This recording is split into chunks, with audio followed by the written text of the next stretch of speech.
Balandia, Canal Congo Télévision, Balandia, CCTV Ralik, officiel Nanzela, YouTube et Facebook. Merci pour la fidélité, Nabino. Olimbi Sousmingi pour Nanzela Radio, je crois que ma bonne ici, comme peut-être Nasuka, peut-être Lelo, type quoi. Donc, vous avez la signal et il y a Radio Liberté, vous avez pour l'endroit émission d'habitude, vous avez un message belé parce que vous avez belé dans la radio, vous avez un programme, un téléphone, un bureau, un 2 jours, moi, dans ce programme Radio Liberté, vous avez un problème nouveau. La téléconsulte, vous avez résoudre déjà. Je crois que, sauf imprévu, type quoi, beaucoup, l'andabongo, le programme dans la Radio Liberté, Kinshasa.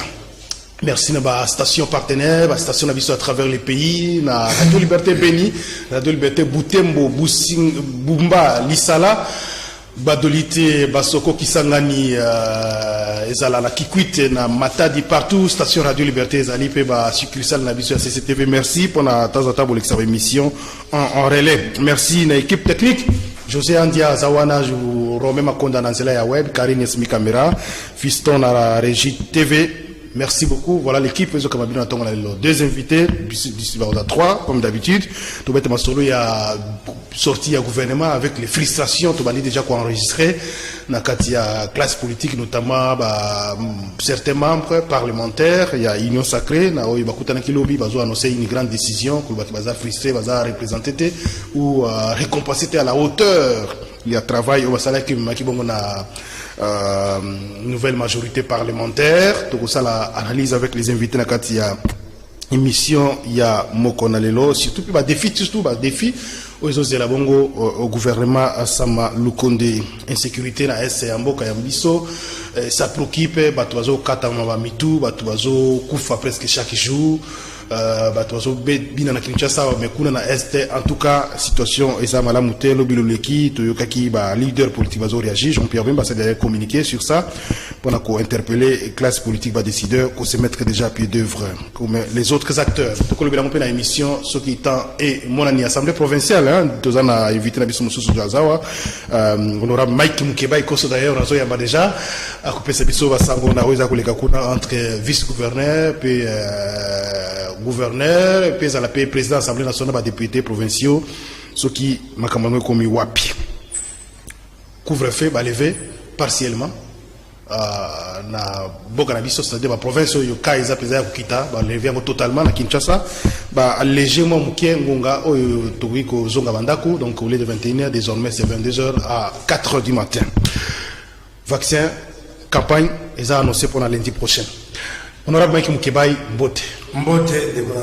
Merci beaucoup. Nandenge au répondre à l'invitation. Surtout nous allons toujours disponibles pour nous répondre à l'invitation à Bisso. J'espère que les autres ont à moi. Depuis la situation politique, ils sont toujours moins fragiles dans le Bisso. Merci beaucoup. Moubinga Membi Balé. Jimmy Kitenge, communicateur, il y a FCC. Jimmy Mbote. Mbote Ndeko Jamedar.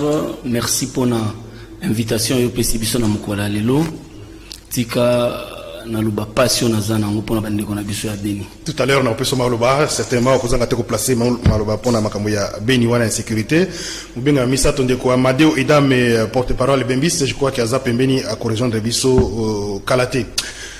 Ndeko Jimmy 2 minutes pour un sujet particulier.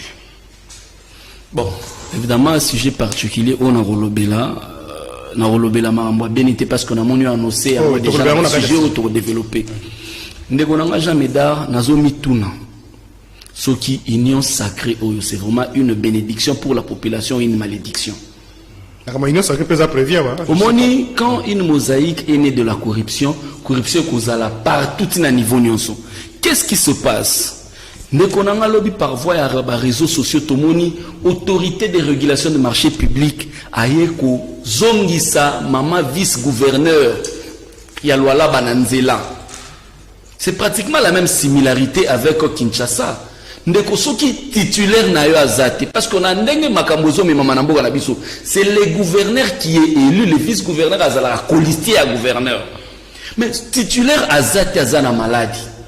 Yo ke kosala ba contrat gré à gré et belé il y a misolo et belé à l'état. Donc aux hommes na makambo zo le kana gouvernement central, c'est une copie conforme au batu ya union sacrée va se transposer na niveau ya gouvernement provinciaux, parce qu'on a gouvernement central bah ça là qui 100 jours sans pourtant consulter parlement. Bah y a que ça la chile gelou awa quand nous parlons mais à la vacances parlementaires le so retourni ba député national ba yebi ça to yebi na biso chile gelou te et maman wana vice gouverneur titulaire na yaza malade Richard Mouyej na Afrique du Sud, il y a kamati a signé tala ba contrat ebelé.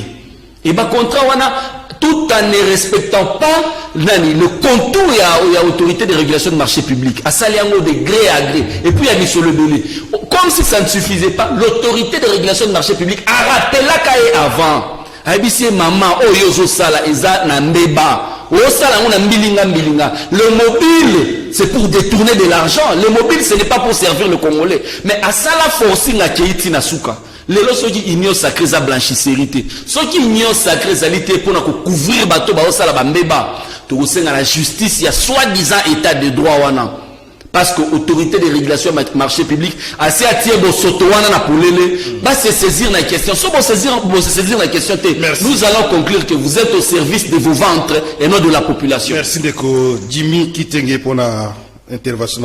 Alerte sans ça. On a Mike Mukebay 2 minutes pour la sujet Mokomi Balé particulier.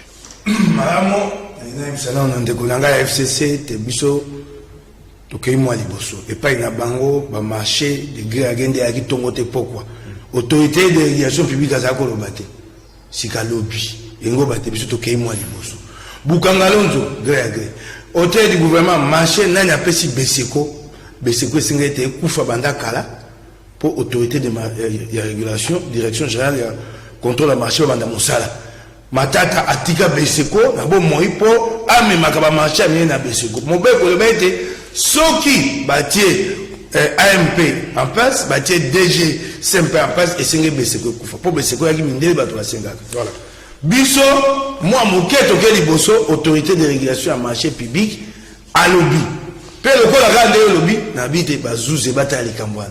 Oh, il y a une autorité de régulation à marché public à Guité.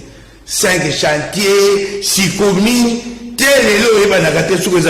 Soko lingi bisanga ile lo 5 chantiers mbongo bima boni et tigali boni musani sama poto tala so bino bozaki na pole kwana na no ka sujet particulier na ngeza ki mbela na tata mokonzi mboka na bao kamba mboka bana bako kufa mokonzi mboka Félix bana bako kufa na clinique universitaire bana yo bana bokono ya cancer qui seria ki banda sanza yambo depuis le 6 janvier.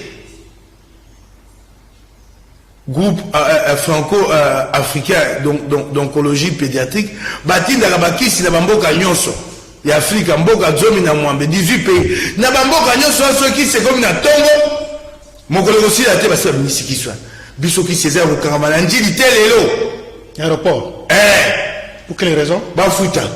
Et là, il y a aide humanitaire. Il y a un exonéré. Aide humanitaire.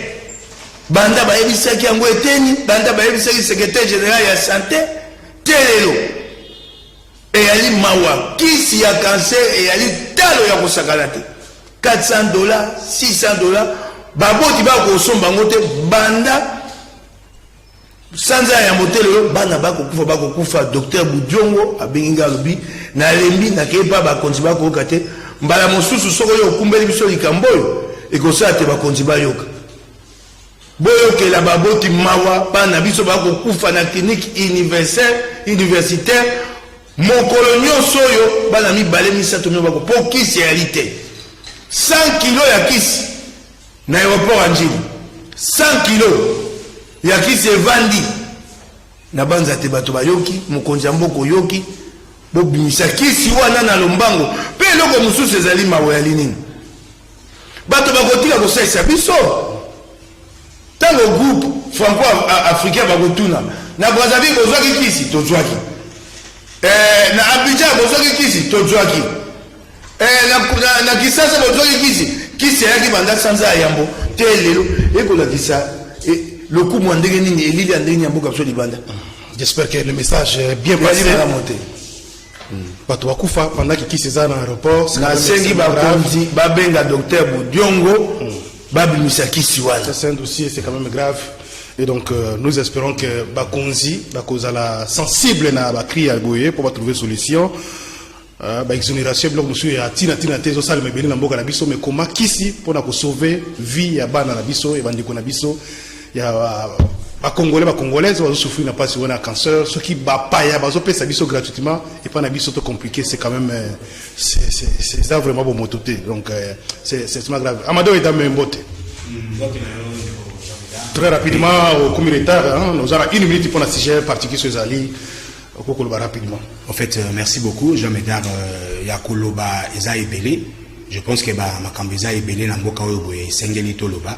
Donc, sujet particulier, vraiment, il n'y en a pas. Merci, secrétaire. Alors, on va avancer. Makambetali, rapidement, Makambetali, sécurité.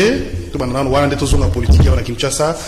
On a comme l'impression que la situation est après autant d'années, et puis comme dans une routine, on fait des déclarations, on fait donne des promesses, mais changement, ils ont zalaté. Moi, écoute, on peut s'habiller parce que chaque jour, bah, tu vas koufa. Est-ce qu'il est commis entre les autorités. Donc, la communauté locale, c'est vraiment un problème. Tout à l'heure, on a autant communiqué à des Jean-Pierre Bemba, mais des Jimmy qui étaient dans la Maloba. Situation, il y a insécurité dans l'Est Mboka. Finalement, qu'est-ce qu'il faut faire pour la solution dans ma camoise de Kakuna? Ndekonanga Jean Médard, merci pour na motuna wana, motuna moko, très pertinente, zo salangana, pasi makasi.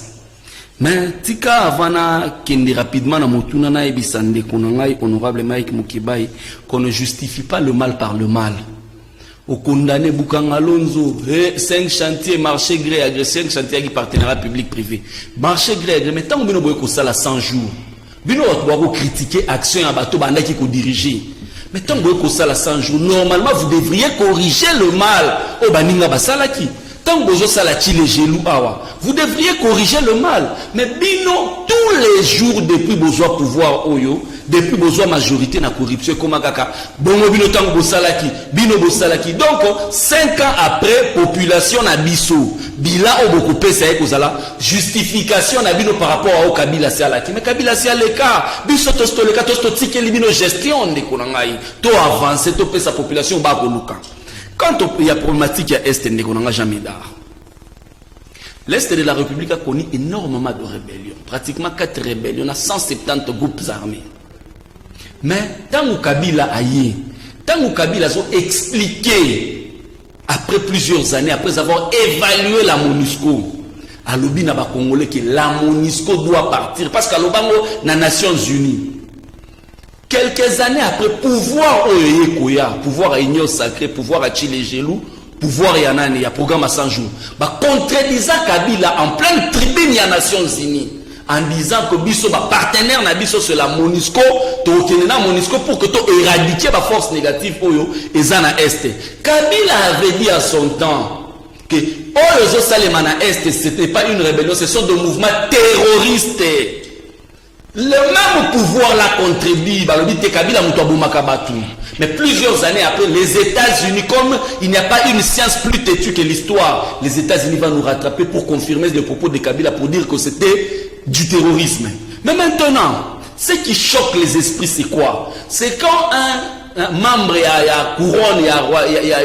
y a couronne britannique à Koufi, il y a famille royale à Koufi.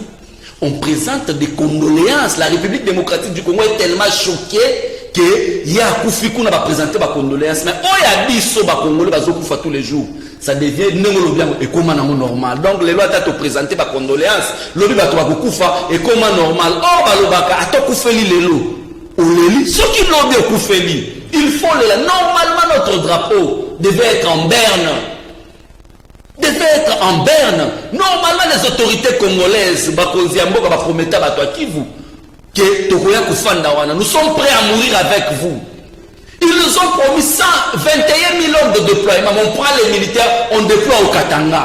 Pendant que dans l'Est, il y a un déficit, il y a un déploiement militaire. Les militaires en question qui sont au front, pendant que tous les procès à millions, les gens sont en train de bouffer des millions ici à Kinshasa. Les militaires au Congo, ils sont enterrés dans des fosses communes. Quels sont ces militaires, bêtes qu'ils soient, accueillis à se donner, et puis après, ils vont enterrer dans la fosse commune. On ne sait même pas rapatrier les cadavres des militaires. Depuis, on a vu nos situations, on est comme normal. Vous êtes en train de fêter Vous êtes en train de boire. Vous êtes en train de vous réjouir ici à Kinshasa. Mais population n'a dit de promettre la solution. Bazokoufa, même pas un début de solution. Même pas une réflexion en termes de solution. Mais vous êtes tous les jours avec l'ambassadeur des États-Unis. Merci.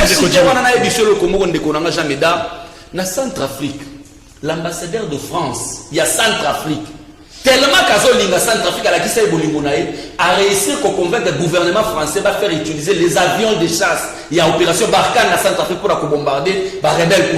Mais on a pu soit ambassadeur tous les jours nous Tazakana, palais de la nation, tous les jours la cité de l'Union africaine. Africom Force, il y a États-Unis à la Gabon. Qu'est-ce qui vous manque pour faire intervenir? C'est pour dire ceci. La République démocratique du Congo ne peut pas compter sur le voisin ou encore sur une force internationale pour aussi sa guerre. Merci.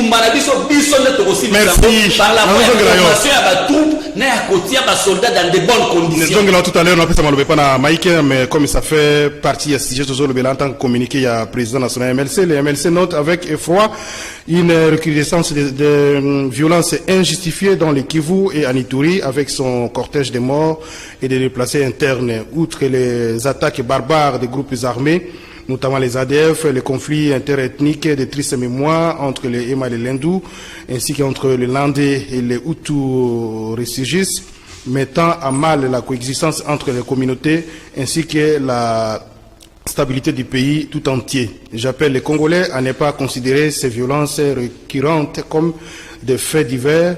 Il en va de la survie de notre nation. J'invite les institutions de l'État à prendre les mesures correctes de ces événements pour enfin assurer une protection à notre population, garantir la paix et mettre un terme définitif à ces déferlements de violence. J'ai dit toute ma compassion à nos frères et sœurs de cette partie de la République et présente mes sincères condoléances aux familles. Voilà, que vive la nation, que vive la République. Jean-Pierre Bemba, message Naya Salakilobi, Mike Mukiba. Finalement, c'est un défi énorme pour la Union sacrée, le gouvernement Outi Kokota, on a évité profil, il y a ministre de la Défense, on a nommé, et Zanini. Qu'est-ce qu'il faut faire pour changer la situation qu'on a à Est Mbouka? Ngai na awa na kombo ya Union sacrée. Akosenga ndeko nangana ya FCC azamuta bosolo. Programme ya 100 jours et avec programme ya FCC cash. Union sacrée. Limbisanga hii. Zela. Notez au Korea. Ate zaki ya mokonzi ya mboka et alaki tango alaki na coalition FCC cash. Il n'y avait pas de gouvernement. Et alaki biso tozali te. Bango balaki na mokonzi. Okingai et alaki coalition FCC cash. Batika ki ya salango. Tango asaki yango utelemelaki yango telelo nde yokoloba. Programme ya Chilejelu majorité parlementaire et kokumba yango. Bokesi déjà bino na biso soko bino bakokumba yango bokesi ya bino na biso soko mabe yali soko esalamaki tokobongisa yango bokesi yango wana oyo ya bino bosema mabe na mabeti opo eloko awa na mposa bozonga sima te eloko oyo ezangaka na senga bino te lelo bosenga bolimbisi nde bobomi Kongo liboso bando ganga ndeko boganga wana oyo bi bakongomani tosengi bino bolimbisi na Kabila ndenge tobomi Kongo ngana koyeba te lelo to ana pasi pona bokenge na est okinga soko bakotuna biso Union sacrée makambo ya est bakomanda kotuna biso ngo lelo lobi te lobi elai Kabila biso Union sacrée toko bana musana sama lukonde sika ba ko sepso makambo te toko bana musala sika ba gouvernement yango ne bimi toko bana musala biso Union sacrée na likambo wana te pasi o bande kwa est bamoni yali ba bakambi mboka kala pasi wana pona nini bakonja mampinga bakoma bato ya nkita bakoma esa na bokonji na bango yo mona ka tete nani oyo nani bobenga ke tango fort alaka mokonja ya vita un général bopesi ye musala ebele bato bakokufa ekoki te mosala na zwi ntango akosala wana te botiki ye asala vita moko mosusu aleki na etandeka abi j'ai dépensé 10 millions de dollars pour faire et ça va monter en place biso to bandi makambo somo ba makambo abokenga est zela ata sanza moko to mibale po biso to bandi mosasi ko c'est quoi les plans Union sacrée pour eloko o eseri ko ça na moni bato ba kolanda bande ko est ba ko finga MONUSCO ndeko botika MONUSCO yaka ko bundela moto na mboka moko te soko lelo diba mampinga ya Congo otindi bango na Centrafrique so ba kufi 100 200 1000 bakongomai babazongisa bango na mboka bango MONUSCO ye po sunga bino botonga mampinga na bino po lelo soko ba Tanzania ba kuna na kati kuna ba kufi 2000 na mboka ba kufi likambo et puis c'est pas ton mboka l'impression est là quoi que eloko ya sunga ba ko sunga somo na effecté na te comme ko lembisa ba bango ba ko sunga bino po bino botonga mampinga na bino ils ne mourront pas pour nous si que sengi biso lokola mampinga ba konja mampinga o ba kina kati ba nkitebe ba kepembeni oyebi balobaka ngo na beni so bato batindi mutu na bitumba te famille libota na yelela temba mosundu kamza kokufa bato bakosepela po abandotindela libota mbongo nde esengeli kobongola makambo wana bakonzi ya mampinga o bana kati ya nkita ya mabanga ya talo basi bati bango pembeni mosala ekobanda po te totia kimia na ngambo na ese po te totonga mampinga na biso lelo te mibu mibale misato mampinga na biso esa musa tango kosenga MONUSCO ekenda yo saini eko so leo MONUSCO akeli wa fuko ngo bakongo bana tango bituma mosusu yangi na Uvira awa tango Kabila MONUSCO monto yangi na hélicoptère na ete kosaisa biso et il capacité population a besoin quand même moi au moins espoir que non. Oui, c'est vrai. FCC cache pas qu'on mais il s'est créé. Est-ce que communiquer à Jean-Pierre Bemba, c'est une alerte? Sur le plan interne, il s'est créé pour. Si Kateto Banda Koluka Kotonga Mampinga pour Namboka Mobimba, Tango Kotonga Mampinga, et Sengeli Mokonjamboka Atia Miso, Nakotonga Liboke Moga Mampinga, pour Nakobakisa, ou Babeni dans le côté à français, capacité opérationnelle, na Est. Pote na sanza motoba lingomba na sikisiko lingomba boni te na ndenge makambo sa makana est to sito yebi ndenge bitumbane yaka esengeli koluka 2000 3000 4000 hommes à former spécifiquement par rapport à la situation de l'Est à envoyer à l'étranger rapidement et bapesa bango équipement c'est ce qu'il faut faire maintenant Angola yali akosunga biso bandeko Égypte baali bakosunga biso rapidement une unité spécialisée pour la situation à l'est pour répondre et équiper cette unité en rapport avec la situation de l'est. C'est ce qu'il faut. Merci. Amadou Idame. Commentaire, quelle situation à Est Yamboka avec notamment communiqué à président Jean-Pierre Bemba. Est-ce que c'est comment qu'on analyser le contexte à communiqué wana oui, moi qu'on a l'Ino sacré, quand on a communiqué, c'est quoi? C'est pour dire que même si on a l'Ino sacré, bon, nous devons nous mettre au travail pour répondre aux préoccupations de la population ou c'est quoi? Comment on peut comprendre l'essentiel message? Merci beaucoup, Jean-Médard. Je crois qu'ils ont quand même ils ont un cadre il y a Moussala et les Kamalam dans le l'Ino sacré.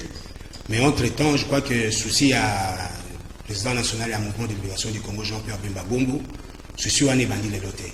Likambo ya este ezali likambo etungisaka ye tango maso et toyebi ete na mboka na biso ezali na ba organisation ebele oyo boye baza koluka kotia kimia kuna mais eza poser toujours problème.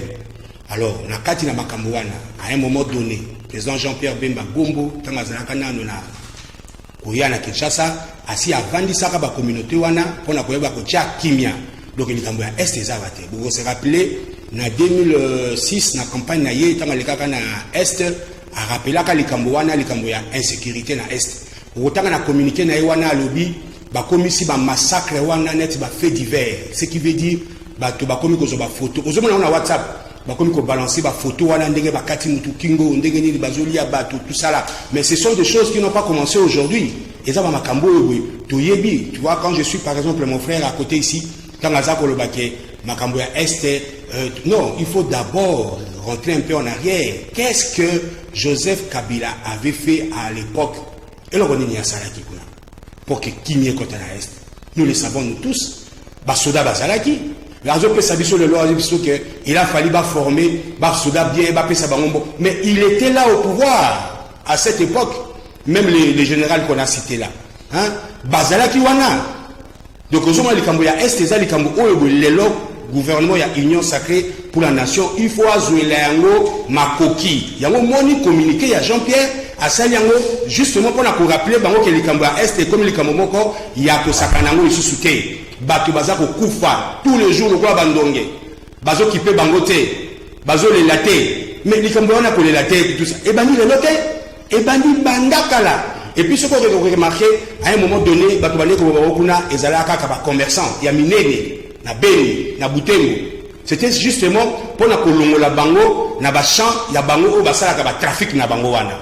Parce que bango comme des hommes d'affaires, bazaka toujours intéressé na ba faire. Alors il faut les écarter. Donc les Cambodgiens est ezako toucher mo thème ya République démocratique du Congo, yango moni ndeko na biso. Président national Jean-Pierre Bemba Gombo a rappelé gouvernement Oebimi les Cambodgiens est. Solution, ça peut être par un ndeko Mike qui a proposé par exemple au Tinda. Mais tout justement. L'équipe Batumoko va la former rapidement uniquement pour la question. Mais quand la préoccupation est comme na rouge, mais ce qui veut dire qu'il faut trouver des solutions où ça là que Bissomoko tozango en charge. Merci beaucoup. Alors on va avancer. Moi je dis Bissomoko c'est la République démocratique du Congo. Merci beaucoup. On va avancer rapidement. Micro et pas Ndeko Jimmy. Ndeko Mike qui sont à bosser même dans ce qu'on rappelle parce qu'il faut passer sur information. Il y a assemblée provinciale. C'est très important pour Bakiro Azolanda Bisso. Tout compte na sixième Mibale Ndeko Jimmy Kitenge makambo ya politique. Boulamatare et Bimi. Gouvernement Bimi, nous na FCC, na évité comment appréciation ni nouveau ça dans le gouvernement Bimi, critique négative positive, l'équipe Buto Bima, en même temps moi analyse na yo pour moi frustration peut-être comprendre déjà na kati ya lisanga ino sacré la dernière réaction zalito yo qui va député bazo annoncer une grande déclaration lelo na tout sur na mutumo ko député mo bisinga que des tractations zaki butu ti ba 2h du matin pour ko luka ko trouver solution à l'éterne. Est-ce que tu peux craindre que lobby malgré le gouvernement Bimi mais ils ont problème devant l'Assemblée nationale? Ndeko nanga jameda la matière ko utsope sabiso awa ya liboso c'est tellement vaste que na tour moko ya table na roi ko si ça ba posa na ngati tika na rafraîchir mémoire après na ya konani très rapidement parce que mongeza ndeko nanga ya MLC Alobike Amadé wa Alobike non voilà Bozo Pesa ba solution, vous avez été là pendant longtemps. Peut-être qu'il a oublié l'histoire. Peut-être qu'il a oublié l'histoire. Je vais lui rafraîchir la mémoire. S'il y a deux mouvements rebelles invités des armées étrangères à s'affronter à Kisangani, l'armée ougandaise et l'armée rwandaise, c'est les MLC et les RCD Goma. Les cimetières, il y a une guerre à 8 jours. Oui, bien, j'espère que les MLC un jour vont déposer gerbe des fleurs. Ndekonanga, honorable Mike Mukibai. C'est là, allez-y. Ndeko nango honorable Mike. Pour répondre, tant que parole. Pour répondre. Alobi que non, la Monisco, nous pour ceux qui te l'ont dit Monisco, c'est le chaos. Je vais rafraîchir encore la mémoire de l'honorable, peut-être à éviter. La Monisco, c'est 17 000 hommes. 1 milliard de dollars de budget l'an. Les forces armées de la République démocratique du Congo, c'est 120 000 hommes à 150 000 hommes. Combien? 200 millions de dollars de budget l'an. 17 000 hommes vont consommer 1 milliard de budget. 150 000 hommes vont consommer 200 millions de dollars de budget. Mais si plus de 20 ans après, capacité de réaction à Bangouza faible, mais l'honorable nous demande de continuer à garder cette mission de Nations Unies. Peut-être, vous vivre à Kinshasa, beaucoup à Est. Vous comme à Est, au tali les luxes avec lesquels Bato Monisco va vivre à Assiro, et tenir ce genre de propos à l'Est, au risquer gros. Alors bien que non, prendre la troupe envoyée en Angola pour la formation. Nous sommes pratiquement l'unique pays en Afrique où nous avons des voisins ébélés. Et nos voisins, on a quelque part joué à Carole, il y a Bombanda Nabiso.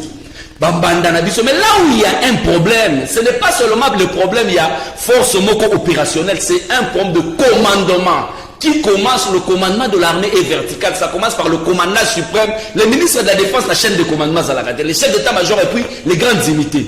Ndeko Jameda, il est inconcevable. Depuis que le Congo est Congo, état-major général seulement Yabiso, opérationnel, état-major général Yabiso, Mouto Atiakamona Mongale Mazaka Zobata, il a pris le temps de réflexion. Vous êtes en train de parler de l'opérationnalité à l'Est, mais à Kinshasa, vous livrez toute une capitale en danger. État-major général Yakana Mongalema, Bazui Yango, Batie Yango na Kankokolo. Bazui na Kankokolo, force terrestre Zalaki Wana, Batie Yango na haut commandement zone de défense Zaki. Zone de défense, Batie Yango na école logistique na haut commandement. Bazui maintenant défense ville de Kinshasa, 14e région militaire, Batie Yango Peka na Kankokolo. Maintenant, tous ces grands généraux, toutes cette force opérationnelle, les têtes couronnées de l'armée, l'armée Nabiso, Bazo s'est retrouvé dans un périmètre qui part de l'avenue Kassavubu, avenue 24 novembre, avenue de la Gombena, avenue Ozolon GGB. Maintenant, Et puis plus loin encore, on prend l'armée angolaise, à sillonner Kinshasa pour avoir photo et la carte militaire à Moukanabiso. Un commando ordonné et bien organisé, ceux qui va attaquer l'armée en pleine Kinshasa. On a tous les généraux en étau. Ça, c'est un amateurisme en termes de commandement. On ne peut pas parler de l'opérationnalité à l'Est pendant que vous livrez toute une armée en pâture en pleine ville de Kinshasa. Maintenant, ça, c'est la matière. Hein. Ça peut vous aider. Hein. Non, ça, c'est technique. Ça, on ne discute pas, c'est technique, c'est la matière. Il faut obtenir la chaise pour les Babiloko. Nous connaissons la matière. Maintenant, pour le gouvernement de l'Union sacrée sorti dans un échec total. Pourquoi? Pour 3 raisons. Raison à Liboso. Gouvernement éléphantesque. Sama Lukonde nous a promis qu'il allait réduire la taille du gouvernement. Il est parti de 65 à 57. 66, hein, je crois. 66 à 57. Ça veut dire que les lots bateau bazobima. Ce qu'on évalue l'indemnité de sortie dans Bango il y a 6 mois, c'est pratiquement dans les 4 millions et quelques de dollars. Réduit, moi, mon quai, toi, réduit. Par rapport à ce que nous attendions, il est inconcevable qu'un militaire touche $20 dans l'opération à front, il y a le réduit. Pendant que l'indemnité de sortie à la ministre coûtait 4 millions de dollars. Les entrants, eux, Bango peut recevoir 4 millions de dollars. C'est pratiquement 8 millions de dollars. 8 millions de dollars, c'est pratiquement 80% de salaire à force armée de la République démocratique du Congo. Ça, c'est un fait. Échec. Il y a mis balé, échec à Liboubi, on n'a pas tenu compte des propos de Mbosso.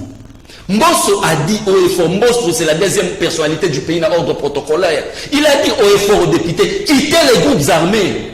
Mais là, on retrouve plus de 28 députés dans la carte du gouvernement. Ça veut dire que nous sommes dans l'ordre sécuritaire dans le conseil des ministres, les groupes armés seront au courant. 3e élément, critères géopolitiques.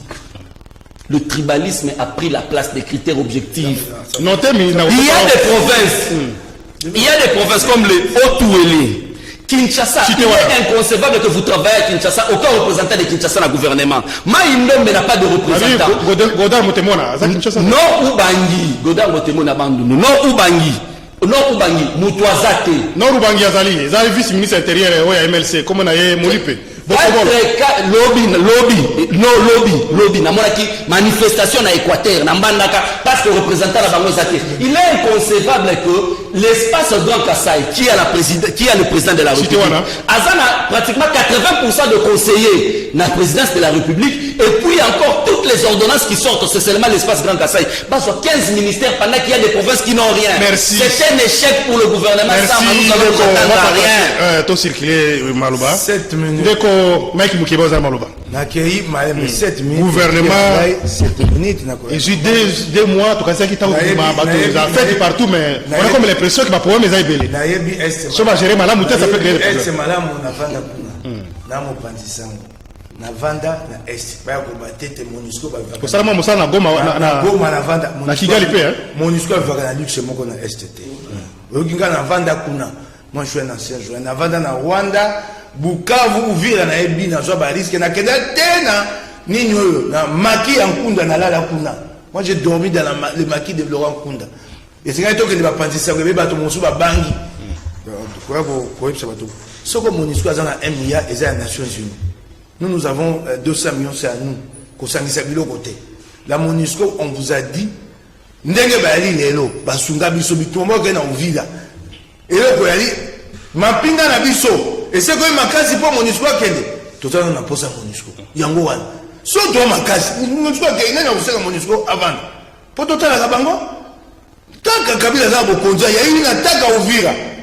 La Monusco c'est elle qui nous a aidés. Il y a pas longtemps 3-4 ans, c'est une grave attaque. Les hélicoptères de la Monusco nous ont aidés. Tout naïe, Kabila est parti là qui était pouvoir. A-t-il matériel bon. Combien d'avions de chasse pendant 18 ans. Tangelanga yango porter la somme combien d'hélicoptères de combat. Pendeko, oh, ndeko. Soko obiko tanga ya pasi. Soko assimé. Non, Soko bakota biso makambwa. Soko obiko assimé, messieurs. Au quoi qu'on makambo sécurité, c'est-à-dire on te fait asseoir un après-midi, on te dit des choses, tu crois avoir compris comme à la télé. C'est la recherche, hein. Quelle recherche? Il parle de la sécurité. Mon cher ami, il y a un commando, le commando va tomber du ciel. Il sait comment on assure la sécurité d'une ville. Il sait une ville. Non, attendez. Donc un commando va tomber du ciel. Il y a des villes qui disent, monsieur, Jimmy Zela. monsieur, arrête, tu connais pas. Quelqu'un t'a parlé, mon cher ami, un commando bien formé, pour qu'il attaque dans une ville, il va tomber du ciel ou il va entrer quelque part. Pour aller à un commando, pour commando bien formé. Monsieur, Zela de continuer. arrêtez. Ce qu'on veut maîtriser ma camoté qu'on battait. Union sacrée. Tu as déjà vu un commando opérer à Paris, sérieusement, où c'est 2-3 individus en équipe terroriste. Tu parles d'une attaque commando ou d'un groupe de terroristes. Tu sais comment est organisée la sécurité d'une ville pour qu'un commandant y entre et opère à Kedanzonga Botia Tambo. Arrête ces histoires-là que tu maîtrises pas. S'il y a un débat sur la sécurité, comment on sécurise une ville et tout, on vient faire ça ici. On lui a donné quelques conseils, il va impressionner les gens. Si vous êtes en train de réfléchir, vous analysez comme Nîmes. Alors, on va aller. Et puis, Union sacrée, c'est qu'au gouvernement est bien. voyez, moi, je suis politicien. Moi, je suis du Kassai. Ça, c'est des considérations très basses. Ou bang et tout ça. Moi, je suis Kassaïen. C'est pas le Kassai qui m'a délégué pour faire la politique. Ça, c'est des considérations. Ça, c'est le PPRD qui nous a amené ça. Au Bolito, continuer Nango. Moi, au jour d'aujourd'hui, ministre ou pas ministre, les Kassaïens n'ont pas à se plaindre. J'ai décidé, c'est la politique, ces histoires-là, ou Bangui, Congo et tout ça. Il y a tant qu'on a bango à PPRD. On en fait plutôt quand on a un parti politique. Tu vois, on a sauté. Nous adhérons dans des partis politiques. S'il y a un souci de créer un équilibre au niveau de la représentation, il y a pas d'origine. Il ne faut pas en faire un principe. Nous venons au nom des matchs qui il faut arrêter ces considérations rétrogrades qui reculent le Congo, monsieur. C'était du temps de Kabila. Nous n'en voulons plus. Je vais y aller. On m'a dit, nous n'en voulons plus ces histoires-là. Votre observation aussi que ça. Observation aussi que pour le gouvernement. Observation, les députés révolutionnaires. Les députés révolutionnaires. Ça, c'est du chantage. D'abord, ils sont 138. Notre bloc, notre majorité, avec les 138. Attends, le Bakei. Je vais te dire les considérations. Moi, je bien observé. Soit Bakei, notre majorité reste intacte. Et le Baliboso. Soit Bakei, donc, on écoute, notre majorité reste intacte. Vous savez que bloc FCC Kabila, bloc FCC Kabila, revendiqué majorité intacte. Yami Balé, bloc à 138 et la cité. Félix ne peut compter réellement que sur les MLC, sur Ensemble, UDPS, UNC, les forces du changement. C'est là qu'il y a la cohésion. Autre chose, c'est vraiment pas d'accord. Bango va comment le côté bâtonnier sur la là-bas. Vous Yami Balé. Yami Sato, au moins de Bali 138 voilà. Et ngo baté 110 baïbi de Kobago Sate. Il y en a 10, 15 au baïbi de Taba Pesa Bango poste l'ingombe Panzani. L'ingombe mani au Panzani. Ouais, ça va chantage. Pas aucun des siga à côté. Yoka, c'est pas sa conférence, yoka va revendication à Bango. Au moment où c'est des revendications autour. Il y a des camomoro, il y a politique, il y a ça. Les camomoro, dans le Bézat, et elle passe pas dans l'histoire. Donc, on a comme une union sacrée dans l'Imakaya. Pour une union sacrée, unité politique, le quoi la Bango, groupe Ningoma, sans unité politique, sans unité idéologique, sans unité programmatique. Bisous, dans l'union sacrée, tu en as pas si. Oh, tu sais, mais est-ce que vous comprenez Bango? Les collectifs, vous comprenez des démarches de Bango, les revendications de Bango? C'est d'abord le moment où on a été banni, le Baté. Déjà, ça va récompense, c'est-à-dire à hauteur. Il y a combat. Quand vous revendiquez pour des postes, vous ne pouvez pas être fort parce qu'on va déboucher chez vous. Quand vous revendiquez politiquement, il y a mon ami qui est c'est de maître chanteur. Il revendique des postes. Il y en a 2, 3, 4 heures qui vont être récompensés. Ils n'ont pas confié. Vous ne voyez pas que ça, peut-être les courageux, mais peut-être dans l'ombre, il y a d'autres qui peuvent appuyer. On a 138 au comment on traîne à bloc, on a vu sur IDPS ensemble, MX et UNC. On fait ça en réseau, ce qu'on a FCC, qui est battu dans le monde, on va récupérer à tout moment. Union sacrée, tu connais quoi, pour mon conjambo, Mbela, Batobae, Koya.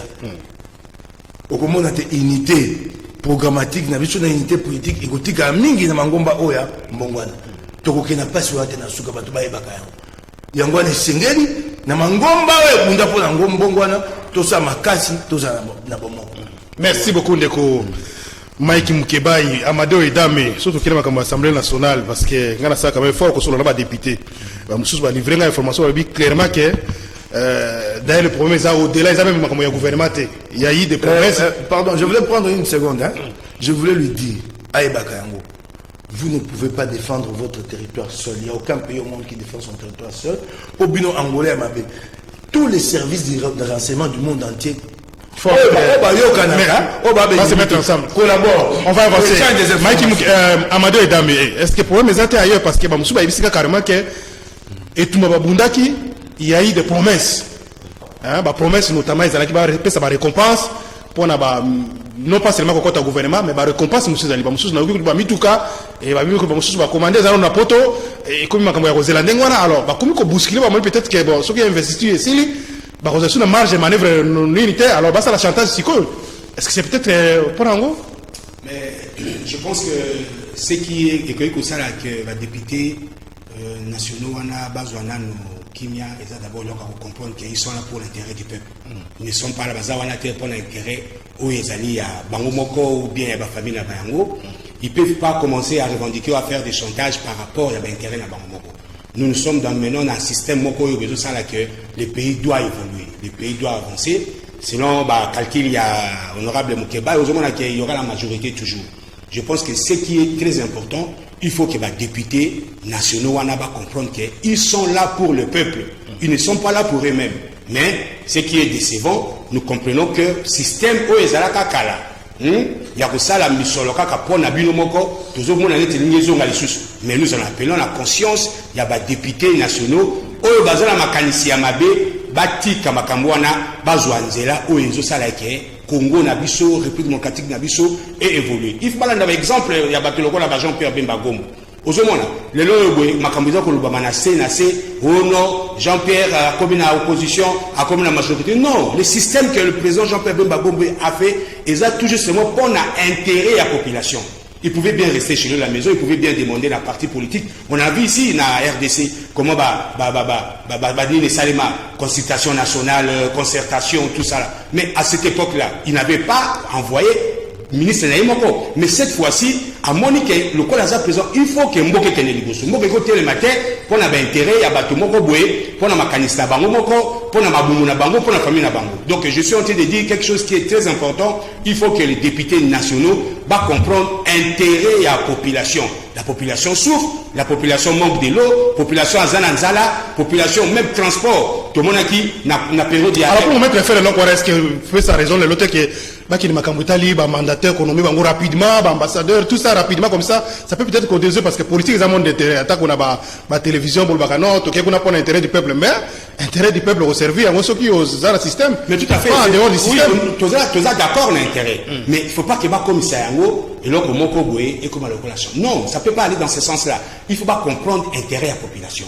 Donc ceux qui y a solo, Bazalaki, Nakatia, Koluka, intérêt pays à Bangomoko, mais ils doivent être calmes et non nous amener dans ma canisse. Dans la Tolexit. Est-ce que c'est un chantage? Vous prenez ça au sérieux? Oui, mais Tolexit en milliard. On a causé le gouvernement, on a causé l'Assemblée qui est l'Assemblée nationale, la Sénat, tout ça là. On a pris beaucoup de temps et impact néanmoins, mais Bango Baza vous comprenez que la population est en train de souffrir. Merci. Par rapport à leur chantage, je confirme. Merci beaucoup. Alors, Mike Mukibana pour Metaki, je crois que le dossier continuer, mais une minute, hein, situation à l'Assemblée provinciale. Comme Bango, les lobbies sont mon compte pour Samba, pour Poto Fundaki, Makambo et les Kaki, lundi de la semaine dernière, Ndenge Bayaki la pétition, Chibalabala, PCP pétition, à Saint-Moto Makasi, à Mati, à Vandina Libunga. Pour Samba, Lelo, la cour d'appel. Nangambo ya nerombungu pa fundaki afundaki po bambebe ya na pesa bino ndakisa boyebite bakoesaki nerombungu mokolo poso oyo utioleka session ebandaki mokolo ya yambo lundi soko bobandi session loba pétition soko na bio boko tema bo examiner soko bobandi session boko ko examiner eloko mosuté eloko aliboso basaka ezali examen et adoption du calendrier de la session bango nano basali examen, il y a un calendrier à session. Il faut examiner motion, il y a un bon. Mais il y a une pétition contre le président. La pétition en dehors de la procédure exceptionnelle. Ah, ok. Elle arrête tout. Tu vois, tu bandit, tu as une pétition pour quatre pétition. Mais la pétition, et c'est ils sont bandit session pour adopter un calendrier. Manaka, il y a session. sika mention oyo ya Nerombungu bakomaki yango wapi po calendrier réalité yoki ngai bambebe ya libéré yango na websa Gentini Ngobila azana kimia sanza moko mba mosusu to mibale mba musu peta mwa mikomisa to mine Nerombungu akozonga epai na yo bosa musale longo po bato oyo basaki musala ya okoisa Nerombungu babimaki na nzela ya mibeko lokwa mbala nyonso basalaka na baza te bazuzi bakoza bato ya sembo bakotala te bato wana babukaki règlement intérieur ya assemblée bongo bakozongisa Nerombungu na libonga na ye bavanda na Gentini. Merci ndeko Mike Mukebai, ndeko Jimmy, bon parce que vous avez moko parmi les deux en opposition na ingo placer 30 secondes pour la perspective il y a menace il y a député dans l'Assemblée nationale tous avons un cadre de chantage ou bien ça peut aboutir à quelque chose que c'est peut-être une démarche qui vous réconforte na côté à FCC ndeko ngai nani jamais darna lobaga na bino awa ake nani inyo sacré waneza wa championnat lina foot championnat lina foot ici la rasukati et katana na katikati ba kopesa mutubo trophée et kobimisa mobulu ba bandima kangati ndeko ngai honorable alobia wa kenon makambo ya ba géopolitique sont des considérations tribales tant autoloba politique il faut maîtriser les ABC apprendre dans les écoles de politique. On ne peut pas basculer d'un métier à la politique, il faut les prérequis. Oyo constitution tozanangu et outil Sun City. Parmi les recommandations phares de Sun City, et le barak que quand on procède aux mises en place au niveau de la nation, il faut tenir compte de la géopolitique et de la représentativité. Mais quand on dit ça, et que lobby que ma province se représenter, et ali ba considération moko mineur tout ça, mais c'est choquant. Merci. C'est choquant, ce n'est pas bien. Et l'on va mi balé à souka kaka. À lobby awa que non. Oh. Il n'y a pas un pays qui peut se reconstruire seul ou bien mais c'est évident. Mais ça ne vous donne pas les quitus. Il y a peut-être ça Angola autorisation sur la carte militaire et Angola Canabino. Pendant que vous n'avez pas fait voler vos avions, mais vous faire voler avions et Angola. Merci. C'est une honte que vous ne pouvez pas défendre en tant que député national provincial. Ça choque les esprits. 082 33 33 749. On peut savoir une minute. On a su qu'on va conclure l'émission. Tous ont quelques appels symboliques et encore beaucoup par excuse pour la bande de la radio. Message Isaïe Belé. En tout cas, il y a un problème technique. Na nouveau il y a centre émission kuna na Mbiza bazako bunda nango po ici là tous quelques appels très rapidement. Allô, bonjour. Bonjour papa Meda. Oui papa, bengi biso wapi komo nani? La bengi na monga funa la mitendi. La zingine bisa honorable Mike Mukebai ke basoda ebele baza na mboko oyo baza makasi bafuka bango kaka mbongo yalo kike baza su basoda epika bakele kofona bafuka bango mbongo ayebaki Mukebai yo kala poza na biso bamilitaire te mbongo wala bopesa ngo biso ke bokaleleka biso basoda epika aya ezali mawa mingi honorable Mukebai tolingaka yo. Merci beaucoup. Et la proposition pour Nayo, pas question de formation, il faut pas baisser ça moyen. Oh là là, toujours pour un nouveau standard Nabiso, je crois que je sais pas s'il y a peu pour les casinos. Bon bien le numéro 081 177 0262 081 177 0262. On va prendre quelques appels parce que dans ce monde standard Nabiso ils ont un problème. Bobenga na 081 177 0262. On a reçu quelques appels rapidement. Entre temps déco Romain Makonda na bazo préparé ba appel. Allô, bonjour. Allô. Oui, bonjour sir. Oui papa, bengi biso wapi komo nani contribution na yo? Oui. Oui, merci beaucoup. La bienvenue à Motel Pikina, intervention là, évoquée. L'intervenant va intervenir compte tenu du problème à Est-Ouana. Alors, toujours Marc Mukebai. Marc Mukebai a levé le Canada. Est-Ouana, Bitumo et Zakuna, et quoi, l'autorité n'a pas de bazar. Ils sont eux qui provoquent tout ça, papa. La même chef de l'État, tout ça, ce sont eux qui sont à la base. bazofinanse bango baminduki bamestere pipo alors bazoya kopesa chef de l'état père nyonso bato na biso il faut d'abord obanda na bango baautorité na biso kokanga bango ce sont eux qui sont à la base. Merci beaucoup, papa. Tous appels, monsieur, 081 177 02 62. Allô, bonjour. Allô? Allô? Oui, bonjour. Allô, bonjour. Oui, bien que puis contribution d'ailleurs, rapidement. Comment contribution? Pardon? Oui, tout le monde m'a mongo papa parce que tout le monde a bien été. Oui. Contribution d'ailleurs. Contribution à Nézaboué. Non, Nania, ça va un collègue dans la Jimmy de présenter l'Alliance ouest-africaine Moté. Pendant que ça va mais Nania le baboué. Le problème est qu'il faut faire la différence entre le programme il y a 100 jours et qui les genoux et ça programme et ça projet partenariat public-privé. Ça va confusion à côté. Moi, ça va amalgame trop.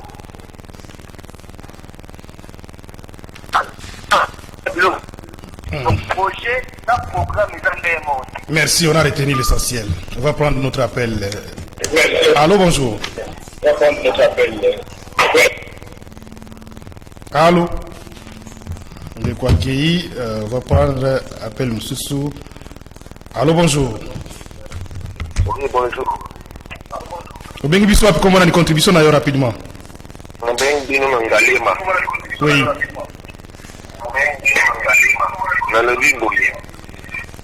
Bato wana ya FCCT bazolekelaka bato kuna eske bamipeyaka te bango moko nano ifo bamipeyaka na biloko mosusu bazoleka bamona soki nde babimaka na televizio tozala na esengo ya biloko oyo bazoloba wana ntango nyonso basali monisco azalaki mabe te lelo mpo bamoni balingi batia bitumba na este monisco akomona bango nde babanda kokoto bareson wana baepoke bango monisco banazwa combien lelo azozwa combien retourne à Yen. Et peut-être que nous avons 1 milliard de zalaki ou bien zalaki $100. Il nous donne 1 milliard. Merci. Merci beaucoup. Tous appel Yasuka. On appelle Yasuka. Allô, bonjour. Bonjour. Allô. Mbote.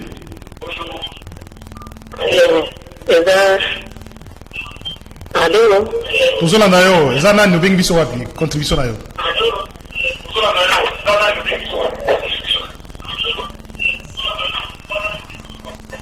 Allô.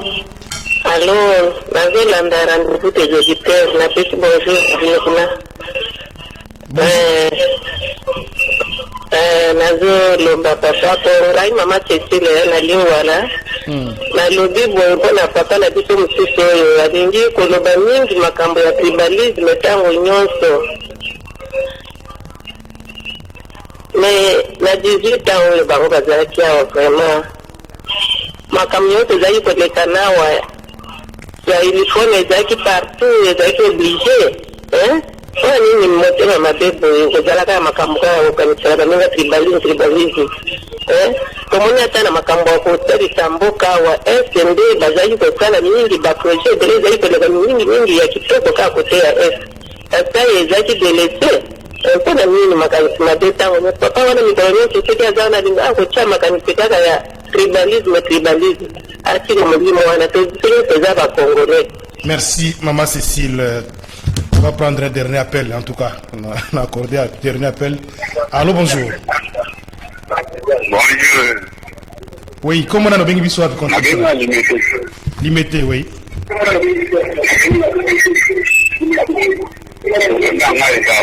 Pardon? bandeko ya Équateur na ville ya Mbandaka eloko oyo nyonso apesali biso tosepeli na moto ville ya Mbandaka représentata te. Merci. Merci beaucoup. Mbandaka chef foulier à Équateur, Équateur démembré. Parce que parfois, grand Équateur, on a Équateur démembré, ils vont mettre un peu confusion à mutuelle bateau. Tout ce qui va là, on va lire quelques messages, ce que vous allez lire rapidement. Bandeko ya bonjour Ndeko Jamedar, Yebisa honorable Maïki Abo, ça a dossier Nabiso ya masque 15 millions de masques fabriqués. Alors Belabiso. Voilà. Dossier avec masque, voilà. Bato comme si on a 15 millions de masques. Mokonjamboka ayoka. Likambo ya bandeko pona ba masque na bango. Je papa Jimmy la promotion Azamotema de l'entrepreneur. Maman Viviane, papa Jimmy Azamotema Mabé. Pona nini? Mais éviter, il fallait préciser, hein, salut monsieur. Voilà, autre chose. Ndeko Jimel, la radio Rally qui n'est pas, oui, la radio, nous avons un problème, en tout cas, on est désolé. Les techniciens sont à pied d'œuvre, je crois, d'ici ce soir, sauf imprévu. Beaucoup Landayango ou bien le Landa émission dans la radio, ce qui m'a comme bongi malam. Voilà, on va s'arrêter là. S'il n'y a pas d'autres messages. Bonjour Jimel, en créant l'Union sacrée Félix Atiaki, député na Mutambo, Soki Basakani, Parlement et Kozala, dissous, Kobakse Dikoba.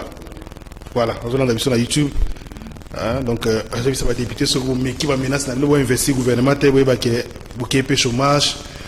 La condition de l'Assemblée nationale. Alors, conclusion, tu vas dire. Nalombango, ndeko ya mampingo bengi, nalobite bazo basoda sikabatinda ba. Oyo, toza nango makanisi moko na esenge ba futa bino. Sole na bino. Eya sanza nyonso pe ba matisa yango. Nalobi ba former unité spécifique par rapport au problème ya Est. Po, Kabila ndenga kumbi armée, ni budzo misuki na mwambe. Atikali ko sa ba unité spécialisée. Ce n'est pas une unité spécialisée. Une unité spécialisée, au moins la police, au moins une unité anti-émette. N'amé le quoi unité, le quoi parachutiste. Koufa. Et elle soutient. Moto a pembe nanga n'aime pas où il et c'est il y a un problème particulier. Bah du cas bago boza na katia FADC batindi bango recyclage formation na obité. Ma abi esengela ki biso peto pumbisa ba pepo na biso ngola. Mboka nyonso esaka ba manœuvre militaire. Na tuni motuna na tango kabilo so mona FADC ba osa manœuvre militaire. Une armée qui ne fait pas de manœuvre militaire est une armée inefficace. Il faut entretenir le moral de tout. Il faut. Les manœuvres militaires, des fois, sont des manœuvres militaires conjointes avec d'autres États. Si Kabila motika biso pepo mala moteto ça manœuvre militaire na bangolais que Félix Auto Yassika. Bon on a manœuvre militaire mikonyo zoté entre l'armée américaine et l'armée sud-coréenne. Bon on a gangoté face à la menace de la Corée du Nord. Bon on a gangoté. So motika biso ba pepo ya malamu ya solo. Mais biso pe na bangola de pumbusi ba pepo de bon. Les services de renseignement peuvent apprécier à un moment donné face à une menace des manœuvres, certaines manœuvres militaires sont menées en dissuasion. On a des informations qu'il y a une menace pour faire reculer l'adversaire. La stratégie du monde aujourd'hui, c'est d'éviter de faire la guerre. Donc si on peut faire reculer un adversaire par une dissuasion, on prend la voie de la dissuasion. Merci. Donc c'est les renseignements militaires des FARDC qui ont apprécié. Ce que nous a manqué, c'est des aéronefs appropriés, héritage à Kabila, pour que nous volions ensemble avec l'armée de l'air angolaise. Défendre le pouvoir, après ça peut tout bas. Pour défendre le pouvoir. Ça, on a dit que la mise à peu près solo, mais de pouvoir le colon angolais, pour tirer le côté, les bungu tout n'en boka. Pour défendre le pouvoir, les appels m'kou, hein. Oui. Pour défendre le pouvoir. Les appels tout bas. Les appels tout bas. Les Tumba, ma camarade, les appels.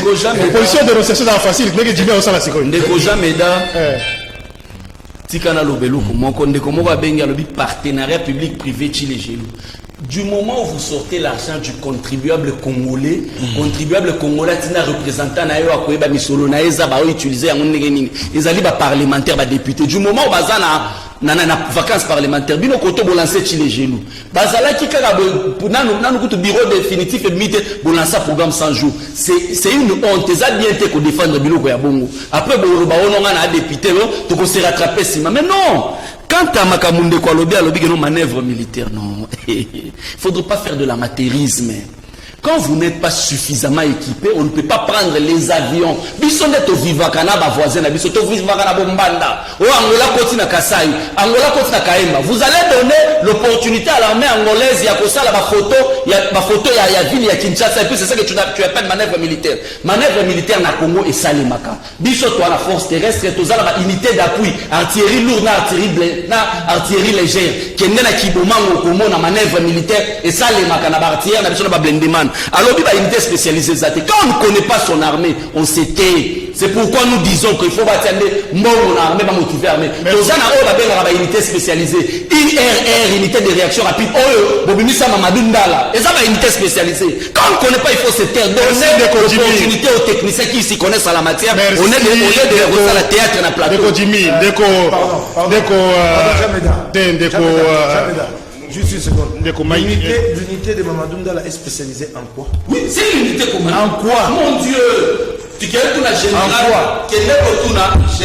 Jérôme Chico Chitamboué, l'actuel commandant second opération à garde républicaine. Merci. Il te dira qu'il est issu des unités spécialisées. Dans l'armée, quand on bosse à la guerre, il y a ce qu'on appelle les infanteries. Il y a les unités d'appui, l'artillerie lourde et légère. Merci. Les commandos. On va avancer. Non, on ne connaît pas, on ne connaît pas. Merci beaucoup. Ndeko Amadeo, conclusion na yo. Tu parles. Maman m'appelle la déclaration en France. Comme déjà c'est l'armée des terres, monsieur. Toi, il m'appelle. Regarde-moi ça. Va, Mike. L'infanterie, c'est l'armée des terres, c'est banal. Merci. L'infanterie, c'est l'armée des terres. Allez-y, Amadeo. Conclusion. Regarde-moi ça. Conclusion. C'est l'armée des terres. C'est pas une spécialisation. Na tout Hollandi bandeko na basel bapel na bangwana. Vraiment, c'est ce qui n'a pas surtout. Mike, si tu dis ça, Mike, Amadeo, on t'a conclu. Surtout, on a réforme. Parce que l'armée a existé déjà avant l'arrivée de Chilombo, le président de la République. L'armée, c'est là qu'avant. Et tu as dit que ma sécurité à STP, c'est là qu'avant. Il y a un moment où bandeko la Jean-Pierre Bemba Gombo na ba Moïse Katumbi ba koti na masolo ya union sacrée pour na koluka réforme et ezali ba payi objectif o ezana kati ya lamuka yango moni lelo bandeko mingi baza ko bunga makambo yango bazo comme ça ba kanisa comme si ndeko Jean-Pierre Bemba Gombo na Moïse ba kiinde ko batiki makambo na bango non les objectifs na bango ya lamuka ezali ko se maintenir et puis je profite ya ko féliciter président Moïse Katumbi donc voilà un peu. Et puis en plus de cela, vous allez que ça est là très important. Mboka, il faut qu'il y ait des bossos. Nous ne voulons pas Bamakambo ya pamba système ya PPRD ou bazala ki na yango ou ebumi mboka yo. Merci beaucoup de cela. Merci, on veut les changements tout le monde mais ezala maloba pamba te. To ceux qui wana, merci l'équipe technique de Tukutani. Lobby na 8h15, rediffusion 16h30 sur qui radio zongi, sur qui zongi te